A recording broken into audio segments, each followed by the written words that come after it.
நாம் வாழ்வில் சந்திக்கக்கூடிய பிரச்சனைகளை விட, நோயை விட, சிரமங்களை விட, கஷ்டங்களை விட, தவிப்புகளை விட, தனிமையை விட, இவற்றை விடவெல்லாம் அந்த இறைவன் பெரியவன். அல்லாஹு அக்பர் அழைக்கிறோமா இல்லையா? ஆனால் இறைவன் நம்மோடு இருக்கிறான் என்று சொல்லக்கூடிய நாம் அவனோடு இருக்கிறோமா? அங்குதான் பிரச்சனை இருக்கிறது. அங்குதான் விடுதலை அடையக்கூடிய கேள்வி இருக்கிறது. இறைவனோடு நாம் இல்லாமல் ஒருபோதும் இறைவன் நம்மோடு இருக்க மாட்டான். யார் இறைவனின் நினைவை விட்டு தூரமாகி வாழ்கிறார்களோ, இறைமறை சொல்கிறது, அவர்களுக்கு நெருக்கடியான வாழ்வு இருக்கும்.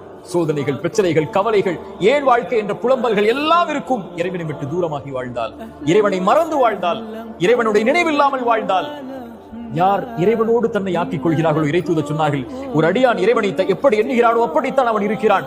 அவனை தனிமையில் நினைவு கூர்ந்தால், இறைவனை தனிமையில், பிரச்சனைகளில், கஷ்டங்களில், சிரமங்களில், நோயில், தவிப்புகளில், வாழ்வில் ஏற்படக்கூடிய இன்னல்களில், இறைவா இன்று அவன் தனிமையில் நினைவு கூர்ந்தால், இறைவனும் அவனை தனிமையில் நினைவு கூறுகிறான்.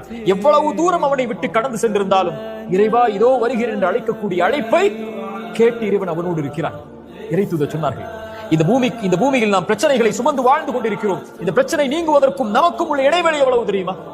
இந்த நெற்றிக்கும் இந்த பூமிக்கும் இடையில் தான். சிரமங்களால், தவிப்புகளால் நிற்க முடியவில்லை என்றால், சோதனைகளால் நெற்றியை உங்கள் இறைவனுக்கு முன்னால் அந்த பூமியில் சாய்த்து விடுங்கள். இறை தூதர் சொன்னார்கள், ஒரு இறைவனுக்கு ஒரு அடியான் நெருக்கமாக இருக்கக்கூடிய நிலை, சிறந்த ஆழ்க்கை அவனை வணங்கக்கூடிய இந்த நிலை. இந்த நிலையில் அவனை அழைத்தால் அவன் பதிலளிக்கிறான்.